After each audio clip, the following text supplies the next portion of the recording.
১৯৫০ সালে চীন যখন তিব্বত দখল করে তখন তারা বলেছিল তারা উন্নয়ন করতে এসেছে।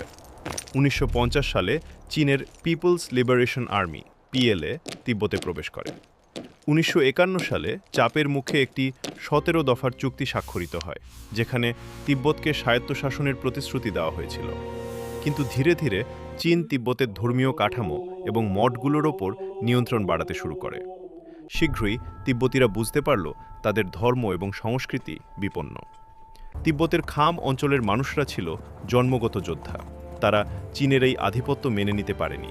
ফলে ১৯৫৬ সাল থেকে খাম এবং আমদো অঞ্চলে সশস্ত্র বিদ্রোহ শুরু হয়। আসল নাটকের শুরু হয় ১০ মার্চ ১৯৫৯। চীনা সামরিক কর্তৃপক্ষ যখন তিব্বতের আধ্যাত্মিক গুরু চতুর্দশ দলাই লামাকে একটি নাট্য পরিবেশনা দেখার জন্য আমন্ত্রণ জানায়, কিন্তু শর্ত দেয় যে তিনি কোনো দেহরক্ষী আনতে পারবেন না। তিব্বতীদের মনে ভয় জাগে যে চীন দলাই লামাকে বন্দী বা হত্যা করবে। প্রায় ৩০,০০০ তিব্বতী নারী পুরুষ দলাই লামার প্রাসাদ নোরবোলিঙ্কা ঘিরে ফেলে মানবঢাল তৈরি করে। ১৭ মার্চ পরিস্থিতি চরমে পৌঁছায় যখন চীনা সেনারা প্রাসাদের কাছে দুটি কামানের গোলা নিক্ষেপ করে। দলাই লামা বুঝতে পারেন তার উপস্থিতিতে রক্তপাত বাড়বে, তাই তিনি সেই রাতে ২৪ বছর বয়সী দলাই লামা একজন সাধারণ তিব্বতী সৈন্যের পোশাক পরে, কাঁধে একটি বন্দুক নিয়ে এবং চোখে চশমা খুলে ছদ্মবেশে প্রাসাদ থেকে বেরিয়ে আসেন।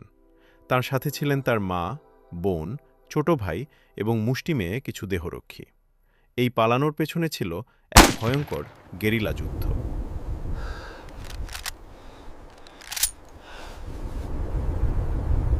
তিব্বতী ভাষায় একটি সংগঠনের নাম উঠে আসে, চুশি গাঞ্জুক।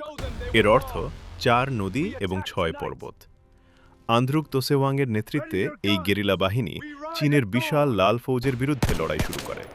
তারা পাহাড়ের খাঁজে লুকিয়ে থেকে চীনা কনভয়ের ওপর হামলা চালাত। হিমালয়ের প্রতিটি মোড়ে পাহারা দিচ্ছিল যাতে চীনা সেনারা তাকে খুঁজে না পায়। তারা নিজেদের জীবন দিয়ে চীনের গতিরোধ করেছিল। প্রজেক্ট এসটি সার্কাস নামে আমেরিকার গোয়েন্দা সংস্থা সিআইএ তিব্বতী বিদ্রোহীদের গোপনে প্রশিক্ষণ দিয়েছিল। সাইপানের দ্বীপে নিয়ে গিয়ে তাদের প্যারাসুট জাম্পিং এবং আধুনিক অস্ত্র চালানো শেখানো হয়। নেপালের মুস্তাং অঞ্চলে আকাশ থেকে রসদ এবং অস্ত্র ফেলা হতো বিদ্রোহীদের জন্য।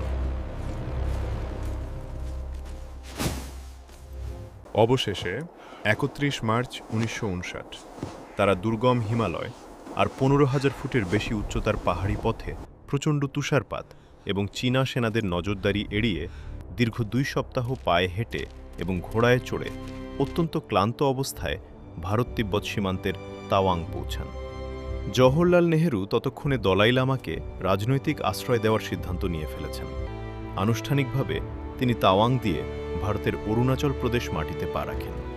১৯৫৯ সালের পর ভারত সরকার তাদের থাকার জন্য হিমাচল প্রদেশের ধর্মশালায় জায়গা দেয়, যা আজ লিটল লাসা নামে পরিচিত। বর্তমানে ভারতে প্রায় ১,২০,০০০ তিব্বতী বাস করেন।